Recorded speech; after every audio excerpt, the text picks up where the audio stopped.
Hi everyone, welcome back to Dobby Books.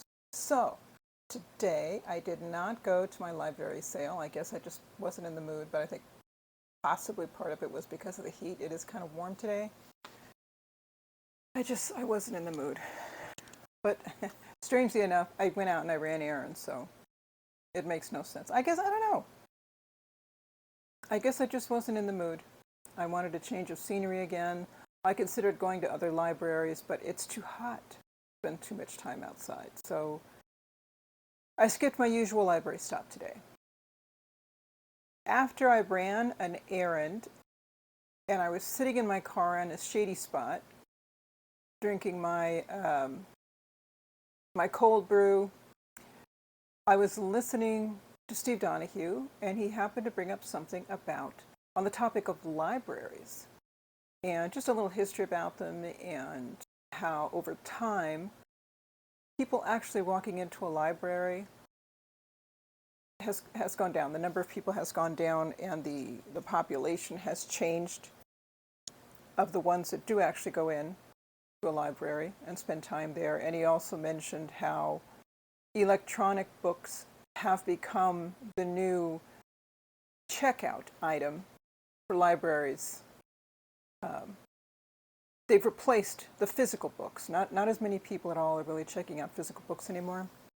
They're mostly checking out ebooks, and it's being done from their phones. And all this stuff was really ringing a bell for me. This is familiar territory for me. I am on the tail end of the baby boomer generation.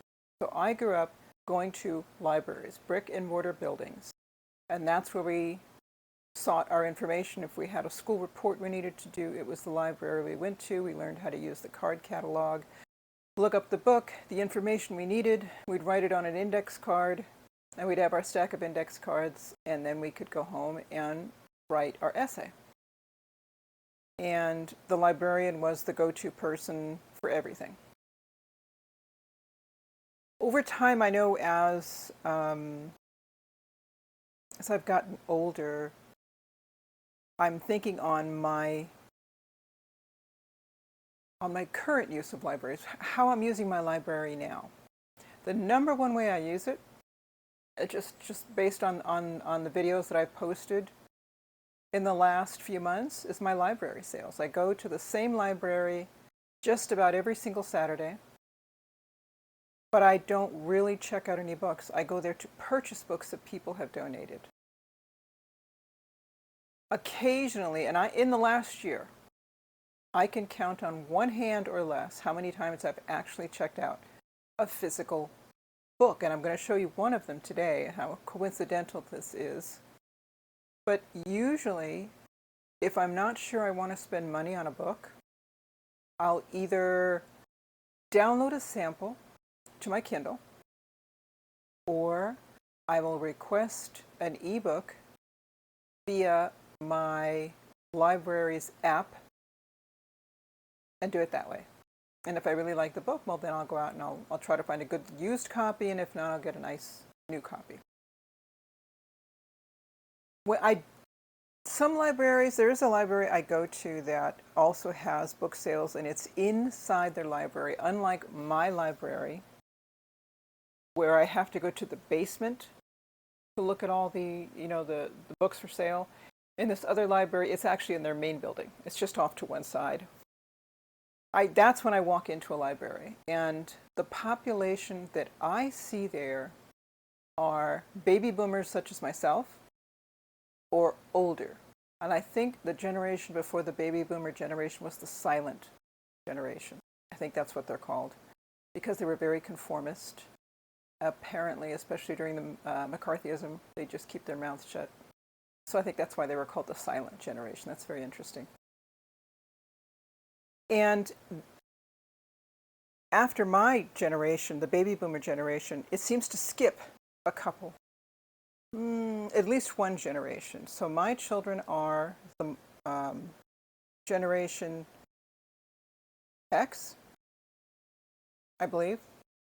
And what I see right now is not that generation. I see children there with their parents. And the parents are either on their phones or perhaps they're reading something. Or helping their child to find whatever it is they're trying to find. I don't see, I will still see, I have to, there might be a few, I'm going to say middle school students, early middle school. So let's say sixth graders there, fifth. Fifth is not middle school, but I think what I do see there are fifth and sixth graders there during the school year working on some sort of project.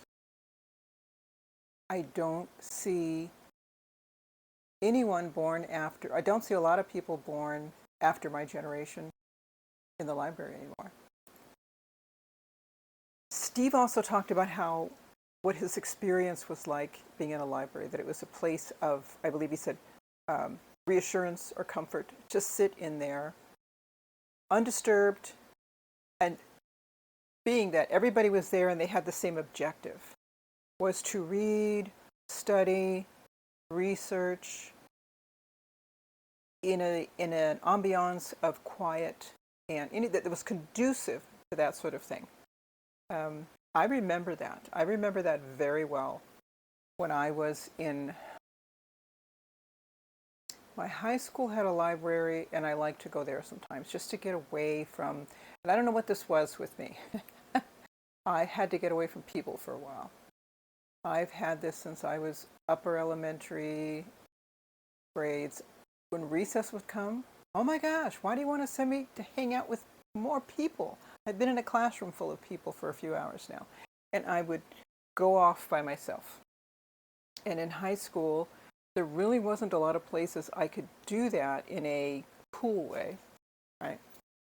Couldn't hide under a bush as a high schooler, in one of the trees. So I would go to the library because it was quiet. It was, the vibes there were just really conducive to me being able to just sort of decompress and, recharge my batteries.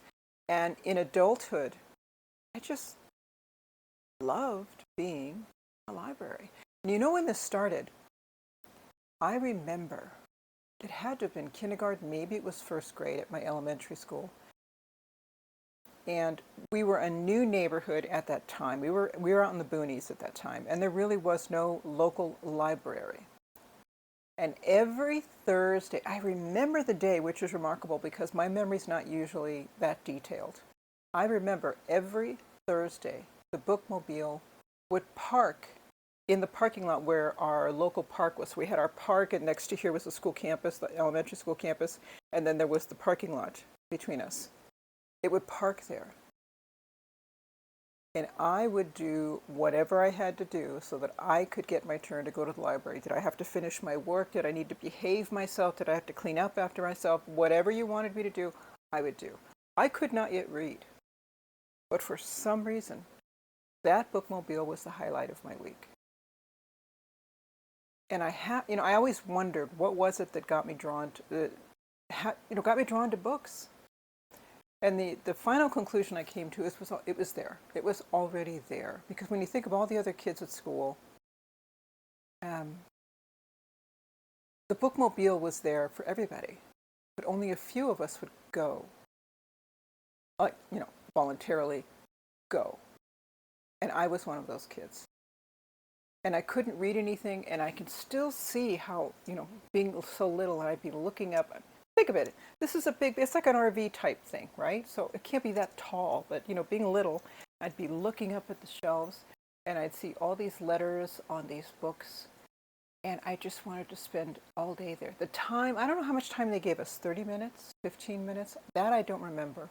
But I remember it was never long enough, and I kept trying to inch a few more minutes until finally one of the teachers would say, Denise, you need to leave now. Someone else needs their turn. That's how it was for me. I always loved libraries. They had a mood. And I think that's what it was. It was a mood of knowledge, a place of, I could feel it, if that makes any sense at all. Knowledge, That's the only word I can think of. I felt it. I was drawn to it. And to this day, I'm such a nerd that what's exciting for me is when we go into some new town, I want to find where the library is and I want to take a look at this library. My goal is still, and I have a list, I printed out a list of libraries in Los Angeles County.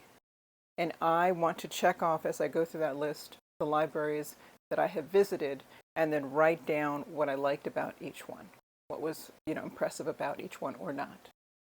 And I want to do that for the libraries in Ventura County. I've gotten a little bit of a head start there in Ventura County. It's closer to me. And I'm still drawn to them. Because in my eyes, they don't have to be these beautiful, spectacular buildings, which helps. I mean, it's nice. I just love being there. What makes a totally unknown building a place you've never been to before? What is it that makes that, not the structure, what is it that makes it feel like so much like home? I don't know. Other than the knowledge factor, I am comfortable there. I don't have to feel like I don't know what to do there. It's wonderful. I could spend a long time in a library. So anyways, I hope I answered all the questions. Oh, how many library cards do I have? I have this one. And I have this one. And I have this one. And I have, this is my LA County library card. And where's my Ventura County library card? This is a Ventura County library card. And the good thing about that is I can go to any of the libraries throughout Los Angeles County in California and just use this card, which makes it very, very easy. And the same holds true for the Ventura County libraries. I just need the one card. And I can get the interlibrary loan that way, ebooks, audiobooks, just through the one card and the number on there, the membership number on that. And I had another one for that very pretty Camarillo library, the one I told you that has a bookstore there, which is the used books. And I was enjoying my card, and then they sent me something in the mail or an email that said, you can't have the library card because your address isn't local. But that was another goal of mine. I was going to go to all the libraries that I possibly could, LA County and Ventura County, and apply for library cards and collect library cards. I'm such a nerd. I just don't know anybody who likes doing stuff like this except me. Very strange child. I still am that strange child, but yes, libraries are awesome. But no, I don't go in them so much anymore to borrow a book or to do research. The only time I think now in my life that I really do use a library is when I'm in school during the semester. I have one semester to go. And that's when I'm in the library, not to really check anything out or so much to do research. That might be part of it.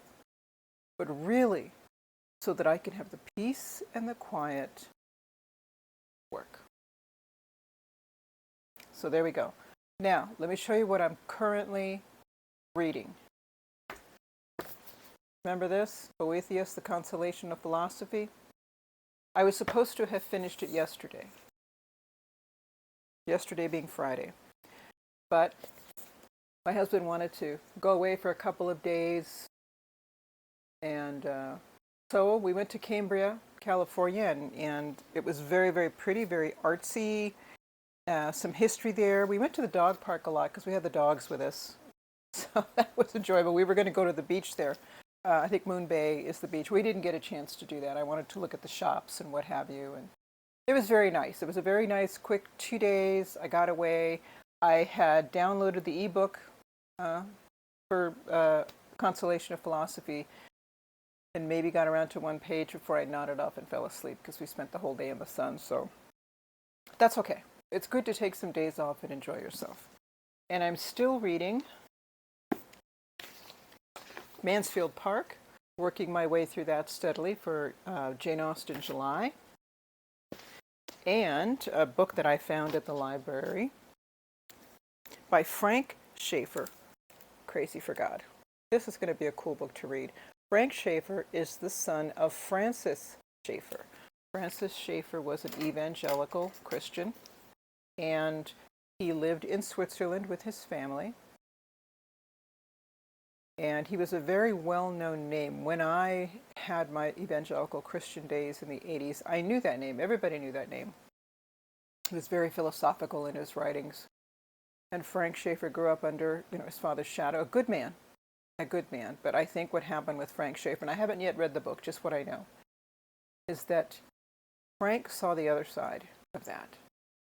And there were other people who his father eventually came to know, evangelists here in the United States. Names you'll know, like Falwell, Billy Graham, etc. And when Frank Schaeffer saw the other side, it troubled him. So at some point in his life, he stepped away from that world. And he has a Substack, and I'm not going to remember the names right now. You really need that, but I'll go ahead and put the link, or you'll probably see it on the screen now, which I enjoy reading.